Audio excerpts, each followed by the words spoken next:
The South Carolina Gamecocks want to make a leap in the 2022 football season, but in order to do that, they're going to need to have a few important players to really step up. Who are those players? I'll be discussing that today on the Locked On Gamecocks podcast. Our Locked On Gamecocks, your daily podcast on the South Carolina Gamecocks, part of the Locked On Podcast Network, your team every day.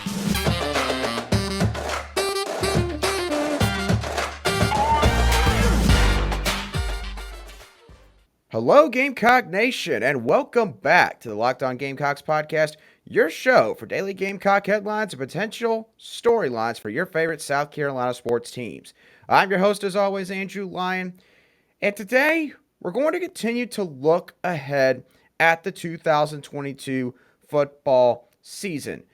And I decided that in today's episode, I'm going to cover 4 different players whom I think will be very important for the Gamecocks if they want to take a big step forward this upcoming season.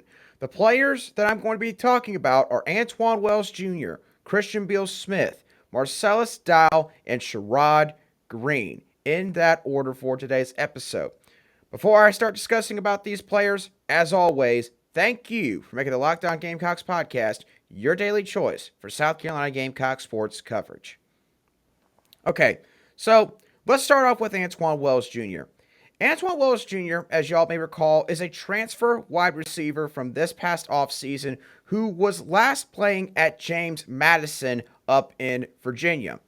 Now, in 2 years at James Madison, he had 116 catches for 1,853 receiving yards and 21 total receiving touchdowns. Now, Antwane Wells Jr. is widely expected to be the number 1 or number 2 wide receiver in Marcus Satterfield's offense this upcoming season, alongside Gamecock wide receiver Josh Vann. So something you all may be asking about Antwane Wells Jr. is, well, maybe you haven't heard as much about him, maybe you haven't listened to a whole lot of the radio talk, maybe you haven't been looking online. What are we getting with Antwane Wells Jr.? Well, Antwane Wells Jr. is known as a grinder with a dog mentality. He is a guy that goes out there and goes to work, and he has a real moxie about him when he is out there on the field. And if you listen to any of the spring practice press conferences from some of the other offensive players like Marshawn Lloyd and especially Luke Doty, then you heard about this a lot from those guys. And even head coach Shane Beamer commented about it as well. And with Antwane Wells as a receiver, as far as a skill set standpoint, I've mentioned before that I like to call Antwane Wells just a flat-out ball player. And again, that might be a really big cliche when it comes to sports and classifying athletes, but honestly, it really fits Antwane Wells Jr. to a T, in my opinion. As Antwane Wells Jr., he's not necessarily somebody that's got 1 or 2 skills that he is so good at that it just really pops off the screen at anybody. But at the same time, Antwane Wells also just doesn't have really a whole lot of weaknesses to his game at all. He is at least average to pretty good in every single facet of a wide receiver skill set that you look for in a wideout. And there's a big reason why I think Antwane Wells Jr. is very important for the Gamecocks this next season. If you look back at the receiving numbers from South Carolina's players who are returning from last year, the leading receiver was Josh Vann, who had 679 receiving yards by season's end. The second place finisher in the receiving yards department was Jakeem Bell, who we consider, of course, now as a wide back and mainly played tight end last year, as he had 497 receiving yards. Now, this is where we find a significant drop-off. No other Gamecock had more than 222 receiving yards in the 13 games played this past season. The even scarier part about this statistic is this. The guy that had 222 receiving yards was Nick Muse, who played tight end as well. And he was not lining up out wide as much as Jakeem Bell was. So essentially, Josh Vann was the only wide receiver, the only guy that lined up out wide to the boundary near the sidelines every single that had more than 222 receiving yards. That is not good at all for any offense in college football. And again, when you think about that in the grand scheme of things, it really continues to be amazing when you consider that, along with the fact that South Carolina still, I mentioned, found a way to win 7 games last year. Now, obviously, Antoine Wells is going to have a bit of a curve here when he starts off this next season. SEC defenses are obviously vastly different from the defenses he probably played against at the FCS level. But when looking at the statistics, it's very clear to me Antwane Wells Jr. can ball. This guy can play. And you watch him in the spring game, Antwane Wells was going out there and was giving everything he's got every single play. And while, of course, the camera angle didn't really allow for us fans to see what was happening in the secondary, as well as, what was maybe happening in the pocket with the line of scrimmage and everything, I think that Antwane Wells could be somebody that really catches some opposing SEC fans off guard this next season as somebody that makes a couple plays and makes them sit there and go, who the heck is this guy for South Carolina? I could definitely see that happening with Antwane Wells next year. And if you want to know just how much this guy is taking this opportunity very seriously, I'll tell you this quick story. When South Carolina was getting ready to play the Garnet Black spring game back on April 16th, the team, of course, had to arrive at the Football Operations Center at a specific time that day so that they can go in.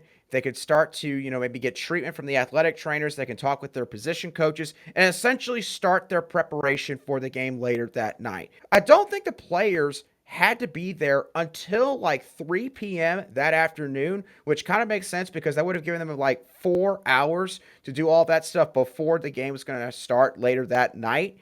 Antoine Wells Jr. got there at 12 o'clock in the afternoon and spent 2.5 to 3 hours before all of the rest of the guys got to the facility talking with Coach Satterfield about all the different terminology and the calls for the receivers for the plays that were more likely going to get run later that night. That speaks volumes to just how much, again, Antwane Wells Jr. is going to try and take full advantage of this opportunity that he's got to jump from the FCS level to the SEC, show fans what he can do, and again, just how hard this guy works. I mean, that is the kind of guy that you want on your football team 10 times out of 10 guaranteed. So, for all of those reasons that I just stated, Antwane Wells Jr. is going to be a very vital part of this offense and this Gamecock team's potential success this next season. Now, coming up in just a few moments, I will discuss Christian Beal-Smith and Marcellus Dial and talk about how important these guys are to the team's success for this next season. But before I do so, I have a word from our friends over at BetOnline.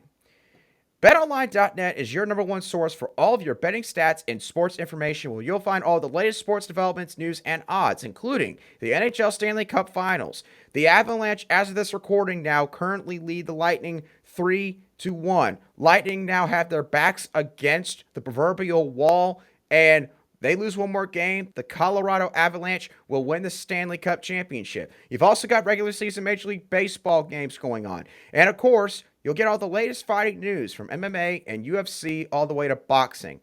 BetOnline acts as a continuous source for all of your sporting wagering information, including live betting, esports, and much, much more. So be sure to head on over to the website today or use your mobile device to learn more about the trends and action. BetOnline, where the game starts. All right, so let's talk about Christian Beal-Smith now as an important player for the South Carolina football team next season.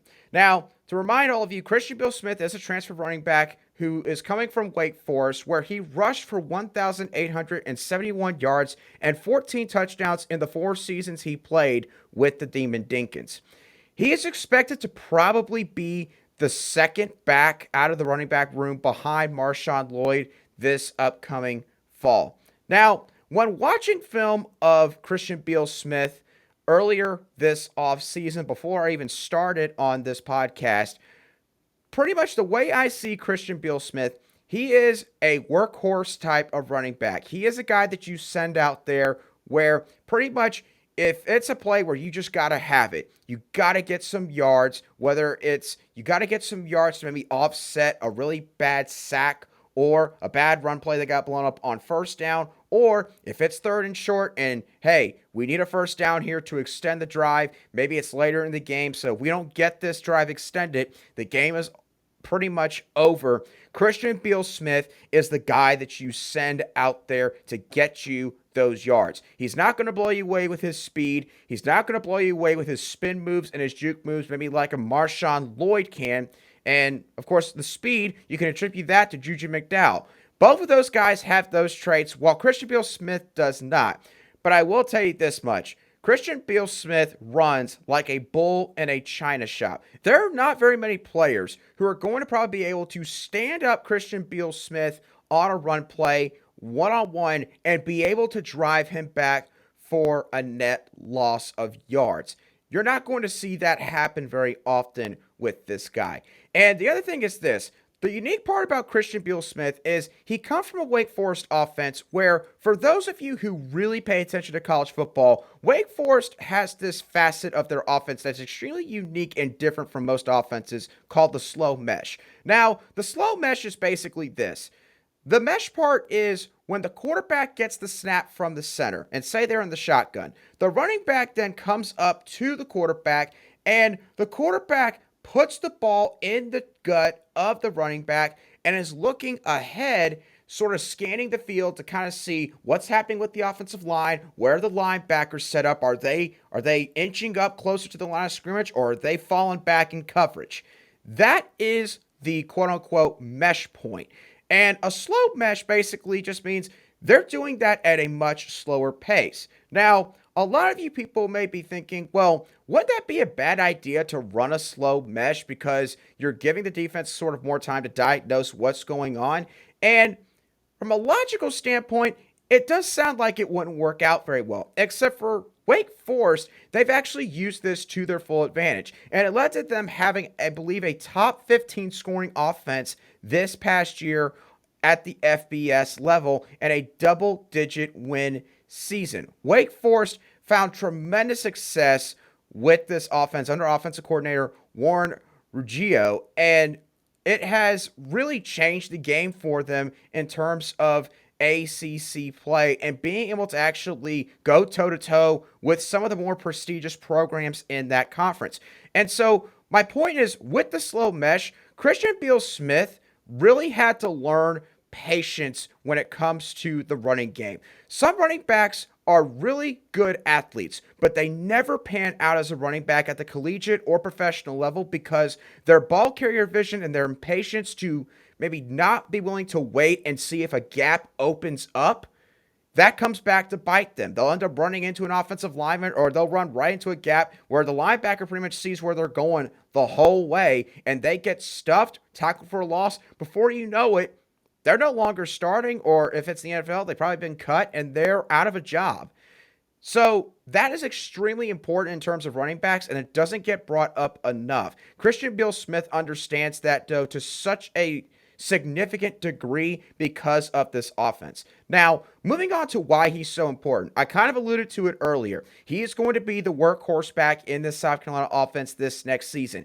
If it's 3rd and 1, 3rd and 2, 3rd and 3, listen, no offense to Marshawn Lloyd and Juju McDowell, and I'm telling you, they're still going to get sent out there from time to time because you got to be able to keep a defense honest when it comes to the different skill sets of the running back room, which the Gamecocks have a great variety of this next season. But I can probably tell y'all right now, 75 to 80% of the time in those situations, if the coaching staff decides we are going to run the ball, Christian Beal-Smith is going to be the man that's going to be sent out there to get the job done. And this is for good reason, as back in 2021, the Gamecocks ranked 13th in the SEC in third down conversion percentage on offense, with a third down conversion percentage of 35.1%, which is just absolutely horrific, again, in terms of being able to extend drives and keeping the defense off the field. And think about it. The Gamecock defense did so good last year in spite of how bad the offense played at times. Imagine if the offense could just extend drives, convert on third down, and be able to give the defense a little bit more of a breather in certain games. It could really alter a game more so than fans realize. So for that reason, Christian Beal-Smith is going to be a very important running back to this offense next season. Now let's move on to Marcella Style. Now Marcellus Dial was a JUCO commit for the 2021 recruiting cycle out of Georgia Military Academy, but he is originally from Woodruff, South Carolina. Now in 2021, Marcellus Dial played in 13 games, starting 7 of them, racking up 33 tackles, 6 pass breakups, 1 forced fumble, and 1 fumble recovery. Now, he will be a fourth-year junior going into this upcoming season, and he is expected to start at an outside corner spot in week 1. Now, the reason why Marcellus Dial played in 13 games but only started 7 last year is because last year, the secondary saw the emergence of Darius Rush, who was a rising senior at the cornerback spot. Now, Darius Rush played, I believe, quarterback in high school and had to transition to the secondary when he came to South Carolina. And while Darius Rush had some of his moments last year that did not look so great, a la maybe the Georgia game, especially early on in the year, what Torian Gray did with that secondary, with him, Jalen Foster being a senior, former walk-on out of Gardner-Webb, Cam Smith really being the one guy out there that a lot of opposing offenses would say, we got to see where that guy is every single play on the field. To put it bluntly, it felt like at the beginning of the year it was a ragtag bunch, but Torian Gray took that ragtag bunch and turned them into the 7th best pass defense in the country. An unbelievable job by Torian Gray and defensive coordinator Clayton White. Now, this upcoming season, Cam Smith is expected to slide inside to the nickel spot where he played a lot more in spring practice, and the coaches were wowed by how well he did, because obviously the nickel corner is expected to kind of be a Swiss Army knife out of all the cornerbacks. They're expected to be able to do a little bit of everything. Be able to come up in press coverage and be able to handle a wide receiver trying to block them. Be able to come up and help in the rush defense by tackling the running back. And also be able to go back in coverage. And sometimes maybe even help give support to their outside man or their teammate that is near the sideline, an outside corner. That is so important to have on a defense. Great secondaries, they normally have at least a really solid nickel cornerback there to help them. Cam Smith is being moved there this coming season. Darius Rush is going to hold one of the corner spots, which means the other corner spot is now up for grabs. And the only guy that really fits that spot going into this year that more likely is going to get it is Marcellus Dial. Dial was considered to be a great athlete coming out of Georgia Military Academy. He's got a really solid frame, and he's got tools to work with there. But obviously this past season, again, was probably like drinking water from a fire hose because he was playing in probably a much more complex defense against way better athletes in the best conference in college football. Now he's got a year under his belt. He's got another year in Clayton White's system, and this year he's going to get a chance to prove how much he has improved from this past offseason. He's going to be very important in terms of taking some of the load off some of the other corners in this scheme in Cam Smith and Darius Rush. Now, in just a few moments, I will go over linebacker Sherrod Green and what he could bring to the defense this next season. Before I do so, I have a message from our friends over at Rock Auto. With the ever-increasing numbers of makes and models, it's now impossible for your local chain auto parts store to stock all the parts you need. Why endure often pointless or seemingly intimidating questioning, like is your Odyssey an LX or an EX? And wait while the person behind the counter orders the parts on their computer, choosing the only brand that their warehouse happens to carry. You have computers with access to rockauto.com at home and in your pocket. Why would you choose to spend 30%, 50%, even 100% more for the same parts from a chain store or car dealership? If you own a Honda Odyssey, a fuel pump is $353 from a chain store, but it is only $216 when you buy from Rock Auto. Not to mention, Rock Auto is a family-owned business that's been serving do-it-yourselfers for over 20 years. So what are you waiting for? Because it's time to go explore their easy-to-use website today to find the solution to your auto part needs. So go to rockauto.com right now and see all the parts available for your car or truck. Write Locked On in their How Did You Hear About Us box so that they know that we sent you. Amazing selection, reliably low prices, all the parts your car will ever need. rockauto.com. All right, let's talk about Sherrod Green at linebacker now. The fourth and final person in this important player discussion for this upcoming football season for the South Carolina Gamecocks. So, Sherrod Green is a super senior who was back for his sixth season with the Gamecocks. Now, in the first 3 years, Sherrod Green racked up 130 total tackles, a half a sack, 1 forced fumble, 1 interception, and 1 touchdown. But the last 2 years, unfortunately, they have both been cut short by injuries. A hip fracture in week 1 versus Tennessee in 2020, and a dislocation/fracture with his right ankle in week 3 last year at Georgia. Now, Sherrod Green is back for one last ride, and he will be counted on heavily to provide some support to a rush defense that ranked 11th in the SEC in rushing yards allowed per game, with 175 rushing yards allowed on average, and 12th in the SEC in average yards per carry allowed, sitting at 4.7 for that mark. His absence last year, in my opinion, really stretched the front seven thin, especially in the linebacker group, as the starting linebackers after Sherrod Green went down for the year were Damani Staley, who, while experienced, just flat out did not possess the same sideline-to-sideline speed that Sherrod Green has, and Brad Johnson, who, while also very experienced, was going through his first season as a true linebacker, as he had played sort of like an edge/Sam role the last 4 years of his collegiate career. Now, Sherrod Green was on a pitch count this spring. And of course, this was intentional on the coaching staff's part, as the coaches want to try and keep Sherrod Green as healthy as possible this season.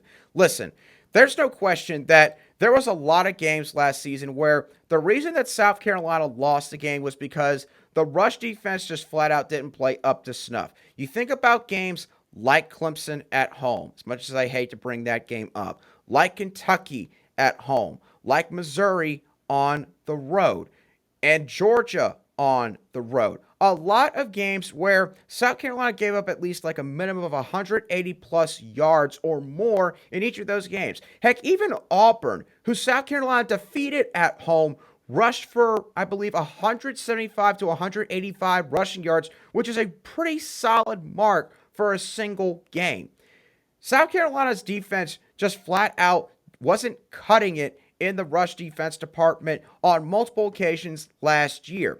And you need a linebacker who is a field general, a guy that can get those guys in the right spots. And while, again, I don't doubt that Damani Staley did a good job of doing this, Damani at times was just flat out overmatched from an athleticism standpoint. He just could not keep up with running backs if they were able to bounce a carry to the outside. And then Brad Johnson, again, his first year as a true linebacker, found himself on multiple occasions in the completely wrong spot, taking the completely wrong gap. And that led to there being a wide open hole behind him. And as my defensive line coach taught me back in high school when I played football, if you go in the wrong gap, and there's a hole pretty much the size of a Mack truck that's now wide open, the ball carrier is probably going to end up running right through that hole that you just left. And Brad Johnson found himself in that spot one too many times this past year. Now, Brad Johnson, of course, comes back, now has a year of experience at the linebacker position in Clayton White's system, and Sherrod Green, most importantly, comes back. And you've also got another experience for Mohamed Kaba and Debo Williams behind those guys. But let's face the facts. If this rush defense is going to take a step forward next year, which, gosh knows, if South Carolina wants to win 7 or 8, maybe even 9 games this next season, That's going to happen. It is going to happen because of Sherrod Green. Not only, first and foremost, staying healthy, but also being out there as the experienced linebacker that, again, can make sure guys are in the right spots, that can help chase down and pursue ball carriers from sideline to sideline, and serve as a veteran presence to this defense. Obviously, with all the production South Carolina has coming back from last season, and the fact that they have pretty much at least a dozen super seniors that are returning, South Carolina's got a lot of experience already. But again, especially on defense, the linebackers are essentially the quarterbacks of the defense. And so because of that and everything else I've already mentioned, Sherrod Green is going to be very vital, very important, and somebody that South Carolina needs to really hope can stay on the field for the 2022 football season.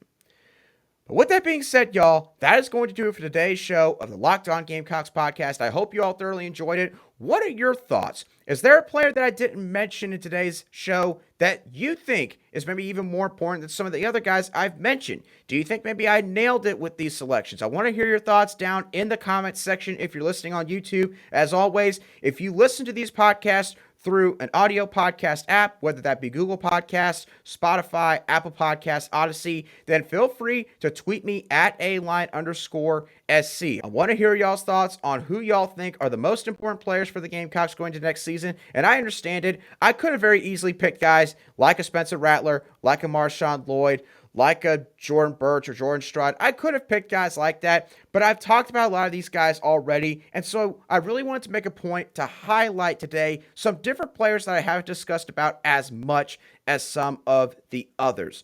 And in my opinion, these guys all are definitely going to fill a big need for this team next season. So once again, thank you all for listening to today's show. I hope you all have a great rest of your Friday and a fantastic weekend. I'll catch you all on the next show of the Locked On Gamecocks podcast.